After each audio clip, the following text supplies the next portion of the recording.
What's going on, everybody? It is the one and only Q from Retro Q Gamer back in effect as always as we approach the 1 year mark to hit the all important illustrious 1 year anniversary of our Quack experimental podcast. But in the meantime, we're going to break it down with episode 48. Many topics to talk about today. Pretty much the majority of them good, thankfully, because, well, everything is dark in a terrible place as usual. But hey, let's start with something positive then, shall we? Because we're talking about Ducktales Remastered. Now, Ducktales Remastered, you may be wondering what's the deal with that, why is that positive, and why is that being mentioned here at all? Well, despite being a NES game from way back in the day, we all know that the remastered version launched a few years ago on multiple different platforms. However, it launched digitally on, there's Xbox, PlayStation, Steam, etc. But last year, in August of 2019, it was removed due to licensing expiration from Capcom. Now, this of course highlights many things, including the likes of the whole shitty timed, the way the license is done, the timed agreements basically. They sign an agreement to distribute it for 1 year, for 2 years, for 3 years, for 5 years, whatever it is. And then these things disappear into obscurity. Maybe they get renegotiated, like say DuckTales Remastered does, or maybe they don't, like Scott Pilgrim. That's one of the more high-profile ones. Of course, Tony Hawk's Pro Skater HD is another one. But yeah, this is a bad thing. But the most important thing in this one, at least anyway, is that DuckTales Remastered, as I mentioned, has been renegotiated. It is now back on digital storefronts for legal purchase again. Because, well, after it disappeared, you could re-download it if you'd already bought it, but you couldn't buy new copies of it.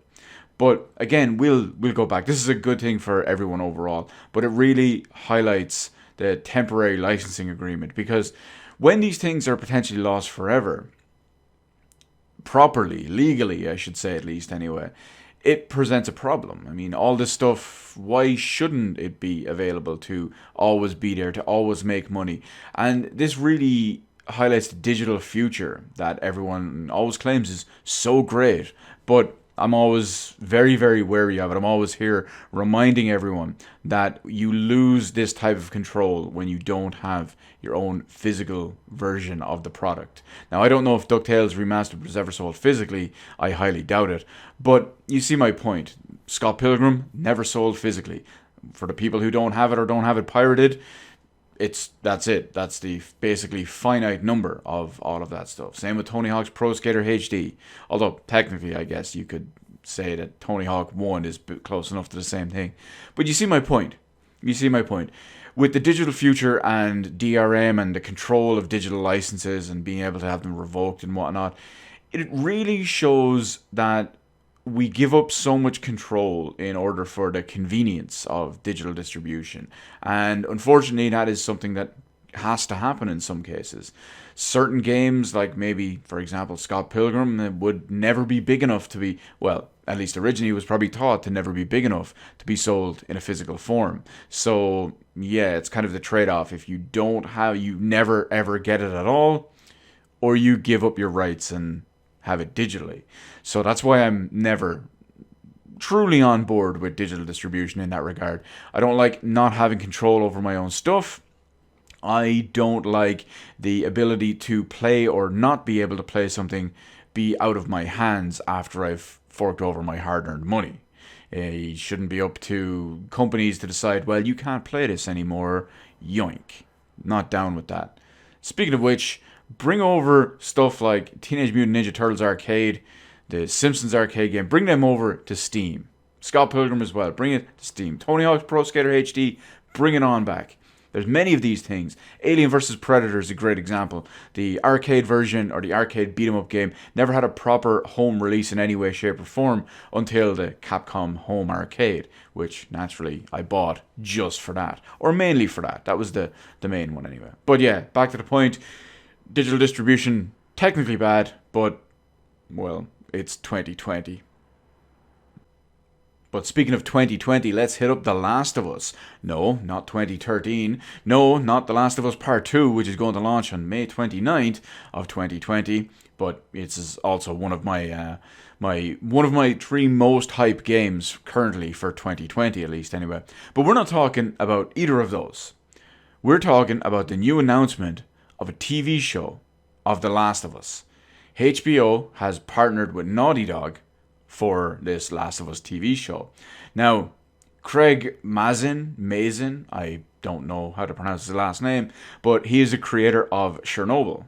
And Chernobyl, as you know, is the whole grimdark post-apocalyptic future with, well, Chernobyl being the location for it and all too.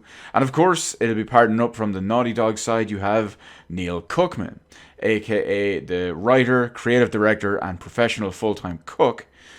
Because, well, just go back and read stuff about him and the development of Naughty Dog, or development of The Last of Us Part 1, and yeah, you'll understand why he's a fucking massive cook.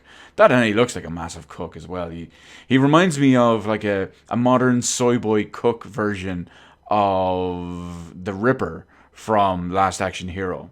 Put them side by side, you won't be able to unsee it. Now, back to the topic on hand anyway. So he will be on board as the writer and creative director. And Sony Pictures, and if you remember a little while back, they formed a new studio/division which was called PlayStation Productions, and this studio is going to co-produce. So as they said before, when that one was originally founded, it wasn't going to be for games. They didn't say what it was going to be for. They didn't say if it was going to be for movies, for TV shows, whatever. It was just going to be for non-gaming PlayStation stuff, as strange as that is. Now it's going to follow the events post first game. So maybe it's going to answer some questions that we don't know, or we don't know the answers to. Maybe it's going to fill in some blanks from some stuff that we find out in The Last of Us Part 2, answer some questions about that retroactively, and maybe just fill in the gaps. We might learn some stuff from the second game that ties into the first, and maybe we will find out there's a big gap missing, and we'll learn it from this. It might be Ellie and Joel, it might not be, it might be someone completely different, it might just be life in the post-apocalyptic clicker world, if you will, but we'll have to wait and see. Now, personally, I hope this is good, because, well, I enjoy The Last of Us, and HBO typically make really good stuff, especially with their budget. Originally, when I actually read this the other day, I mentioned this to a friend, and I said, God, this is probably going to suck ass, because, HBO and post-apocalyptic worlds. I was thinking specifically The Walking Dead, and then it hit me. That's AMC, not HBO. And then I started remembering all the other quality HBO stuff. I'm like, okay, you know what? Maybe this will work out really, really well. So, of course, back to the main thing we want to talk about, and probably the most important thing regarding all this. The cast.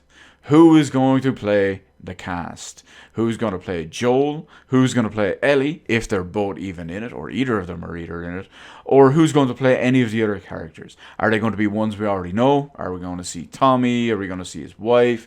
Are we going to see Tess? Are we going to see anyone else we know? Are we going to see Bill? What's the deal? There's so many questions we don't have answered just yet. Now, I saw some interesting pictures the other day about this. These were kind of fan suggestions and whatnot. And, well, this one was really good. I saw one of Jaime Lannister looking very, very Joel-esque. I mean, if you jacked him up just a little bit, because Joel is a pretty wide dude, and I don't know if Jaime Lannister can pull off the accent, but he pulled off the look.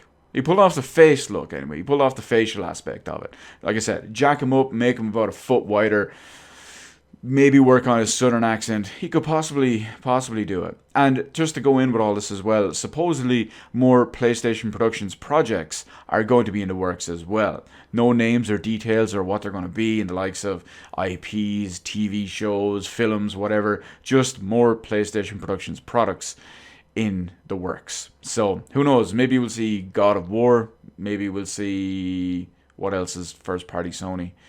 It's been a while since I've bought one. Maybe we'll see, I don't know, maybe we'll see something Shadow of the Colossus. That would actually be probably amazing. But anyway, hopefully The Last of Us is good. Granted, it's probably not going to be out till at least 2021, I imagine. But hey, we'll have The Last of Us Part 2 in the meantime to satiate our appetites. And then, of course, 6 months later, we'll probably have The Last of Us Part 2 Remastered on PlayStation 5, where we get a proper 60 FPS version, or maybe even more, but I would settle for 60 FPS version. And speaking of big things and events and all taking place in around the same time as The Last of Us Part 2, or at least hopefully in this case anyway, we have E3 out of 5. And if you don't know, if you haven't been paying attention, E3 has been quoted to being shaken up and changed and whatnot too. And this year was going to be completely different. It was not going to be the usual kind of expo. It was going to be very, very different in multiple different ways. Now, typically what they said that they were going to focus on the 2020 version, it would be more focused as an expo for influencers, streamers, etc., etc., etc., instead of the usual big media outlets, the usual big manufacturers, the third party, the publishers, the developers, stuff like that. This one was more focused around the Instagrammers, the streamers, the influencers, that kind of bullshit, which sounded absolutely awful if you ask me. Those people are insufferable. I don't know why anyone would build an event around those, other than maybe yours truly. But anyway, let's get back to what we're talking about here. The company, I Am 8-Bit, who have worked on a bunch of retro stuff as well, including stuff like vinyl OSTs of old school games and many, many other things as well.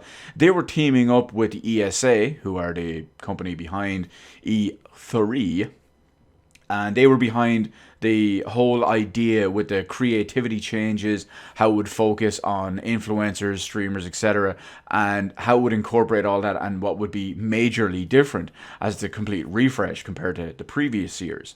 Now, this company, I Am 8-Bit, has actually resigned. No details why just yet, but they've resigned as the creative directors, or the heads of creative, if you will.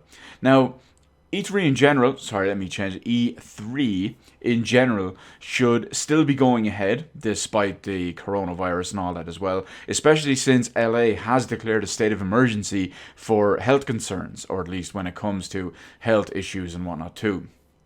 Of course, because of the coronavirus and all. Now, when you look at this as a whole, E3 has been kind of suffering year on year.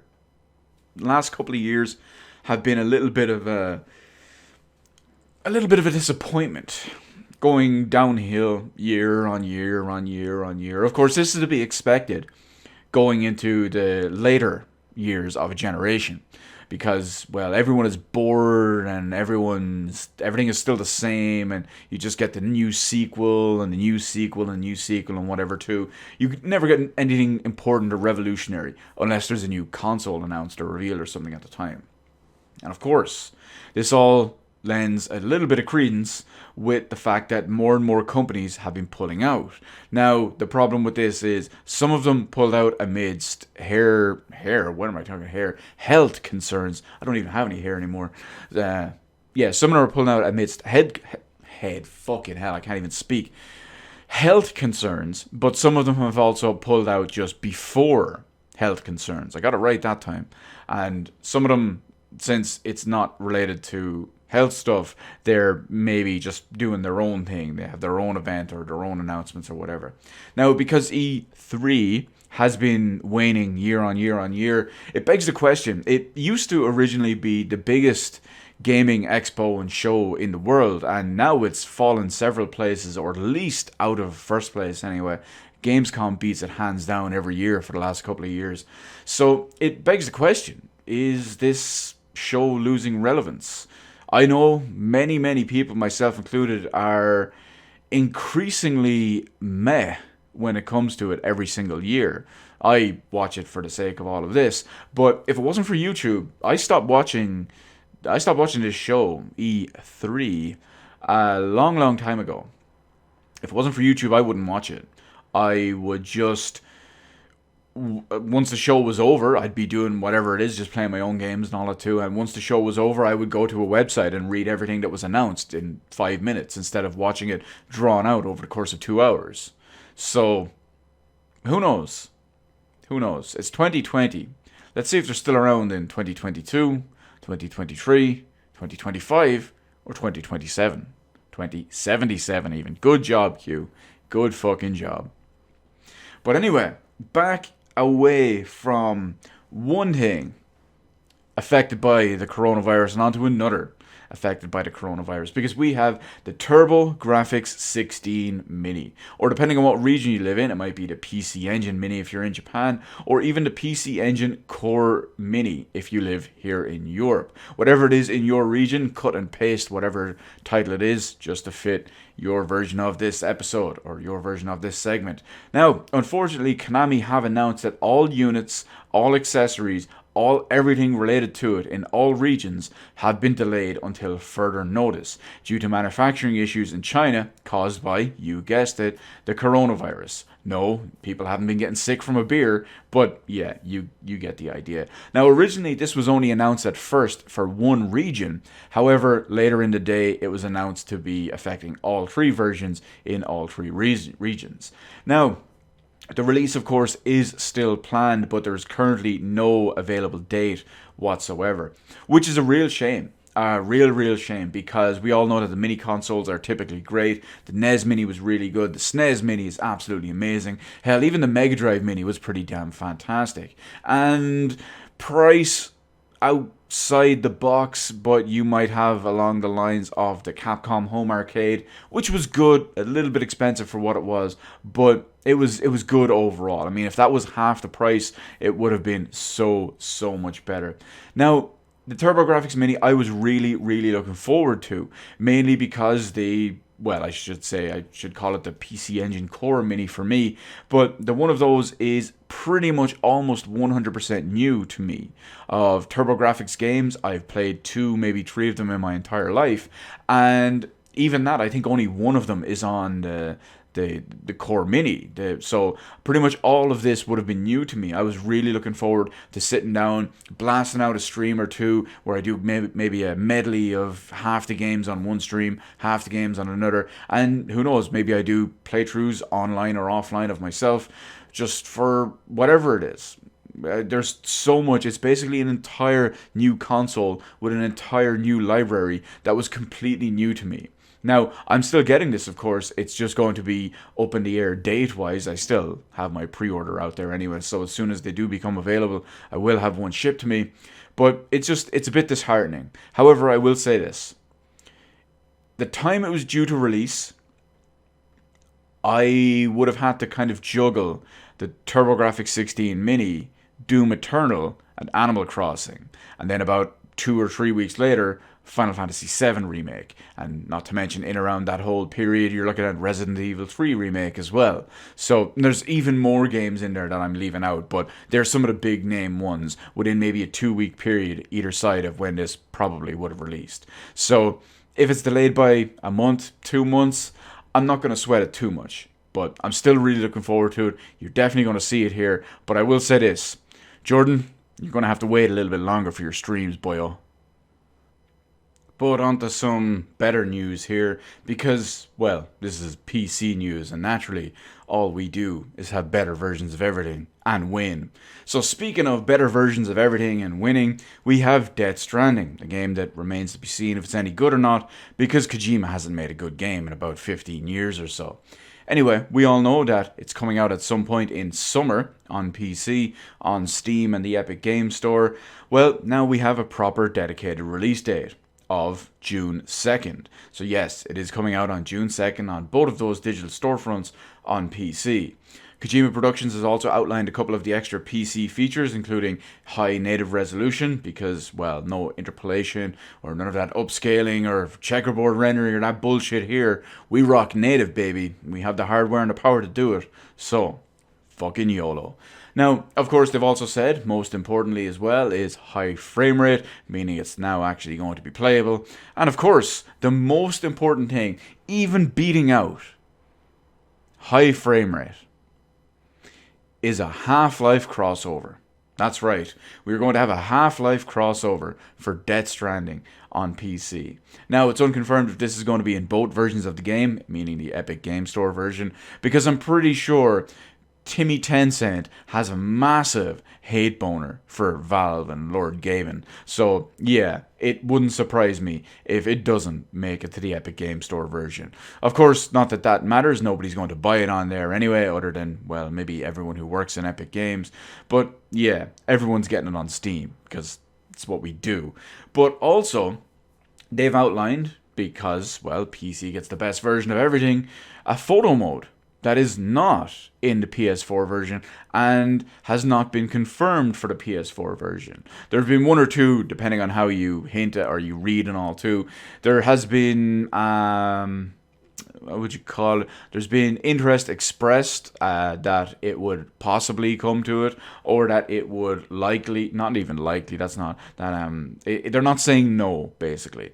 But yeah, the photo mode is going to be beast on PC, where photo modes are the best. Unfortunately, it's not going to be NVIDIA Ansel, which is the even best version of all of that. But a proper photo mode with proper PC everything is naturally always better. So that's going to be interesting to see anyway. Still don't know how I feel about Death Stranding as a game overall. I don't know anything about it story-wise or anything like that too. I'm purposely staying out of it. So if I do, or when I do decide to play it inevitably, it'll be cold, it'll be new, it'll be fresh, and it will be smooth because it will be running at a glorious high frame rate. None of that console tier gameplay shit here, boyos, or performance at least anyway. Now, speaking of whack performance or whack issues or whack anything, we have greed and microtransactions, because of course we do, because, well, why wouldn't you? It's gaming and it's 2020. Now, this time, we always wonder what's going to be the next one that pushes it one step too far. We all know that game developers and publishers and whatnot are always trying to go that little extra step. They're always trying to take a little bit more every single time. And this time, it's Dead or Alive 6. Now, this is where it gets crazy. You look at fighting games, or just games in general with skins and stuff like that. Maybe Overwatch is an example. Maybe Overwatch isn't a good example because they all do technically come from loot boxes. But you have a couple of games out there where you can just browse skins and you can straight up buy the skin. Might change the hair, might change the face, might change the color or the outfit or whatever it is. But in this one, Dead or Alive 6, they are charging you $1 to change the hair color. Now, you heard that correctly. You're not paying $1 to unlock a new hairstyle or a new hair color to change back and forth to and fro from forever, but you're paying every time you change it. Imagine that. Now, how this works is they've been trying to finesse it a little bit at first. So it doesn't technically show up as $1 to do this. But it consumes, in order to change the hair color, it consumes a premium ticket, which from all my research and what I'm led to believe is the equivalent of $1. So basically you would buy, say, 10 premium tickets for $10. And they can be used for various different things, including, and yes, I can't believe I'm fucking saying this, changing hair color. And remember, it's this every way. So usually, other than my glorious self right now, I am a lovely, illustrious blonde. If I wanted to change my hair in Dead or Alive 6 to maybe, I don't know, a big fiery red Giger hair, well, then I would have to use a premium ticket. And very, very shortly after, once I realizes that gingers have no souls, I would want to go back to my glorious blonde golden locks. It would cost me another premium ticket to switch back. Yeah, so that is rough. Now, this seems to be exclusive to the PS4 version. From what I understand, the patch that it was brought in was PS4 exclusive in that regard. But this, over the last couple of days anyway, I'm recording this on Sunday night, Koei Tecmo on Friday tweeted out basically an apology. if you will, for Dead or Alive 6, and that they had a misstep and that they're listening to everyone and that they would be changing the system soon. However, they haven't said how soon, but of course they did say within the coming days and communication, blah blah blah, yada yada yada. Of course, the weekend is right after Friday, so expect something maybe this coming week about it. But overall, I just want to say I told you so. The more people support loot boxes, cosmetics, microtransactions in general, this kind of shit happens. People will say, I've said this myself included, so I am semi-guilty of it as well. People will say, oh, microtransactions, as long as they're only cosmetic, it doesn't change the balance of the game and become pay to win and whatnot. Which is technically true, but changing your hair color should not cost you $1. This reminds me of an investor call years and years ago. I believe it was just after Battlefield 3 launch. Maybe it was in around Battlefield 4. It was in around that time period where Battlefield was coming back and was at its high point, its hype point between Battlefield 3 and 4. It was probably 4 because they probably saw how well 3 did and wanted to go and even greedier with 4. But back then, EA, which I know have nothing to do with Koei Tecmo and Dead or Alive, but back then, during an investor call, they said that they wanted to develop some type of system to charge players to reload. That's right, to reload your gun. They gave a couple of great examples. Imagine you're playing away, you're attacking some big city in the game or in multiplayer or whatever it is, and you have 10 free clips, if you will, and then you're in the middle of a fight, it's a big tense situation and all, and you're out of bullets. We don't think it's too much that we ask you for $1 to reload. That's fucking disgusting. And, well, this is what happens when you don't say no to that. Remember, people, say no to microtransactions. Doesn't matter what they are. This kind of shit stems from complacency. Complicity? Is that a word? Being complicit. There you go. That's complicity is a nice word, though. We might have to take that one. We might.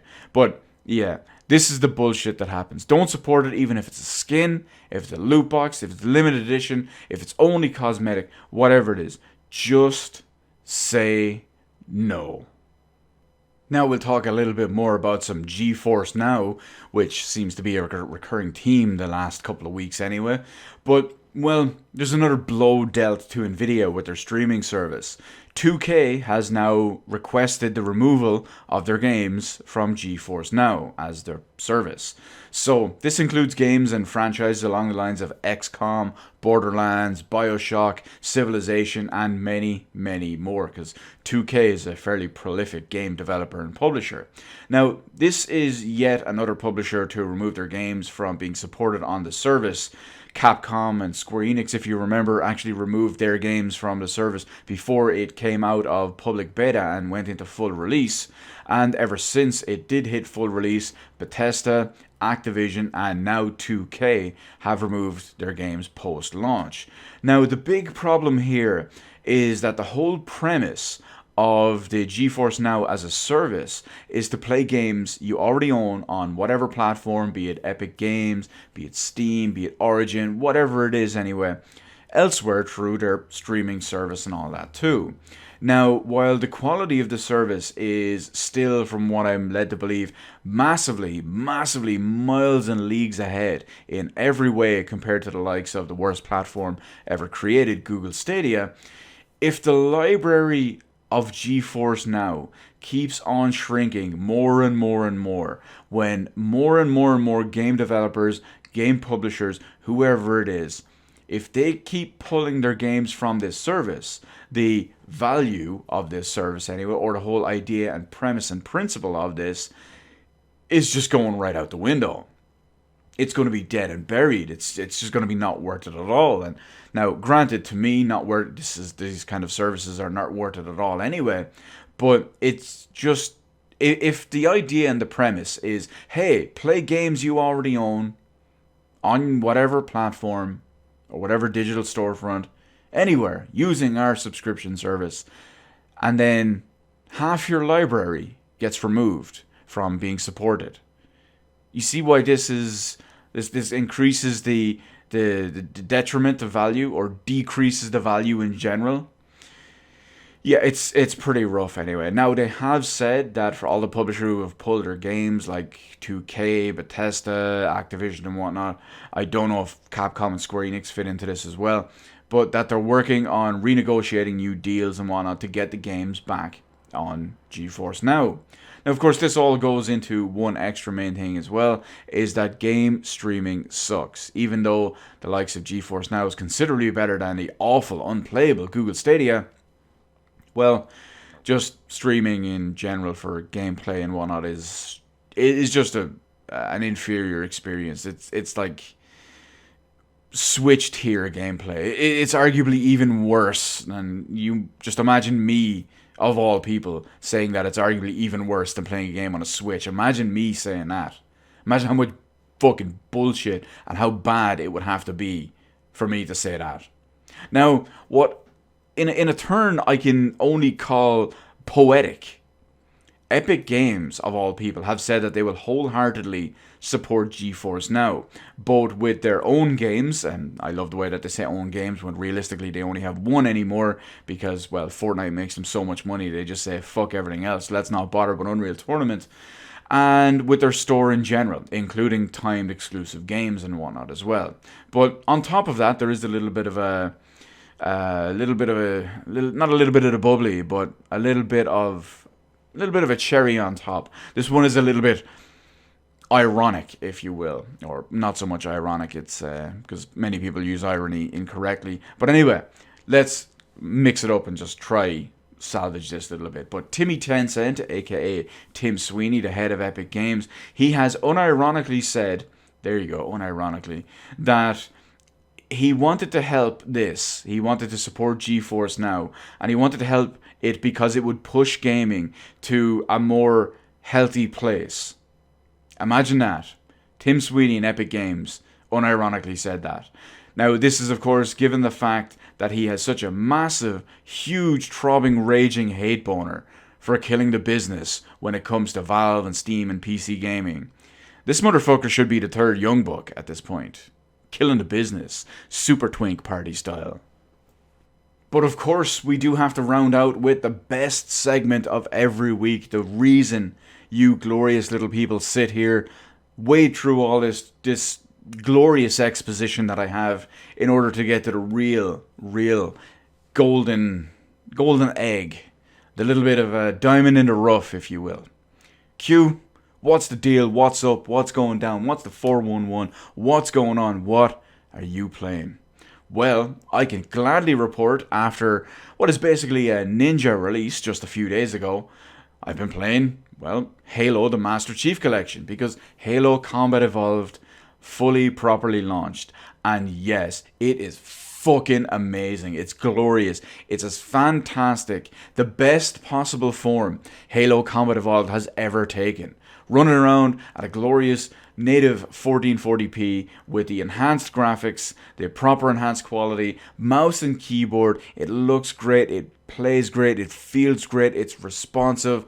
It is absolutely 120 frames per secondly amazing. It's so worth it. I highly recommend everyone out there buy the Master Chief Collection. Halo Reach is out, Halo Combat Evolved is out, Halo 2 will be out, Halo 3 will be out, Halo 3 ODST will be out, Halo 4 will be out, and of course, if you ask me, inevitably, after I found it years ago, I think I still have the screenshot somewhere, Halo 5, mark my words, will come out eventually.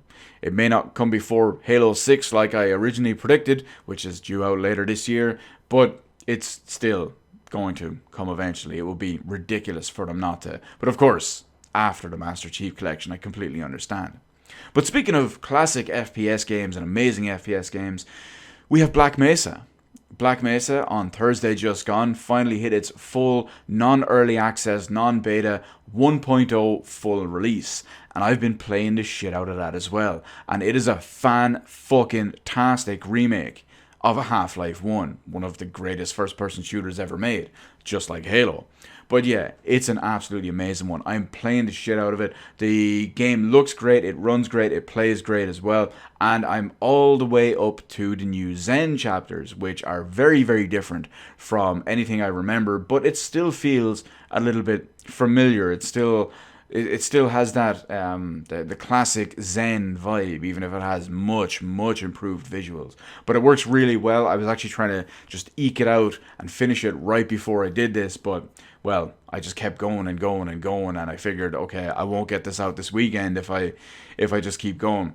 Don't get me wrong, as soon as this is rendered and uploading, I'm going right back to playing it, and I highly recommend any fans of Half-Life out there, or classic games and whatnot, commitment to storytelling, yeah, definitely pick up Black Mesa. It's definitely worth it as well.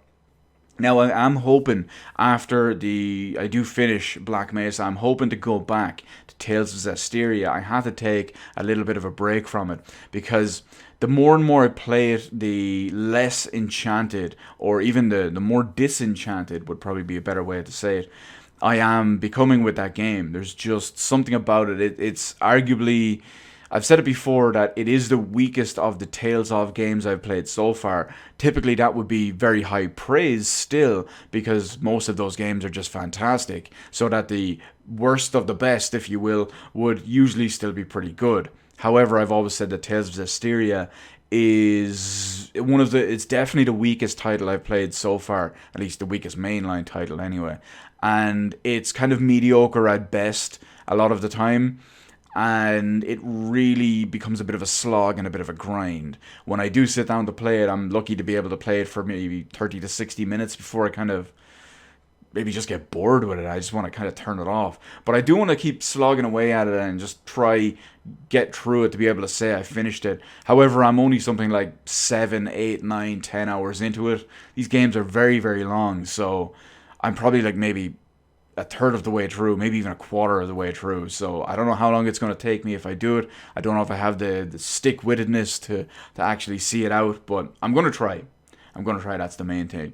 I've been kind of breaking it all up a little bit as well between games and whatnot. Sometimes I just don't feel like blasting through FPS after FPS after FPS. The same way I wouldn't blast through the likes of standard, new RPG that I haven't played to new RPG to new RPG to new RPG. So I went back and broke it up a little bit of a classic, threw in a little bit of the old Secret of Mana, as you do on the PVM, just in there, just kind of playing it very, very casually, doing maybe one dungeon section at a time and just breaking it up and then going doing whatever else I want to do. But also, I do want to say I'm still working on something that I teased a little while back that is going to be coming soon. I'm about halfway through it, the other little video project that I'm doing, if you will. It is coming out eventually. I'm hoping that I will be able to schedule it for next weekend. You'll see why now in a minute. So I have basically a week to do all of this. I'm about halfway through it, and if I really knuckle down and put the time into it, I can probably complete it. Hell, I could probably complete it very, very quickly if I just spent all the time on it. But I like to be able to do it in short bursts to not burn myself out, not rush anything, and, well, basically not fuck it up because of all of that too. Now, the big thing with that as well is I did mention that I wanted to hopefully schedule for next weekend because I will be off at Comic-Con next weekend. So I can confirm that next weekend, which is I suppose will be the 15th on the Sunday, is when you'll get the new episode for this. Who knows, maybe I'll break that and do it on the 14th after I get home, but I'll be fucking wrecked. So yeah, expect it on the 15th anyway, next Sunday. So maybe I have that other video ready and scheduled to come out on maybe the Friday, maybe the Saturday, something to keep you going in the meantime. You know me, I'm always looking after, my motto, I deliver.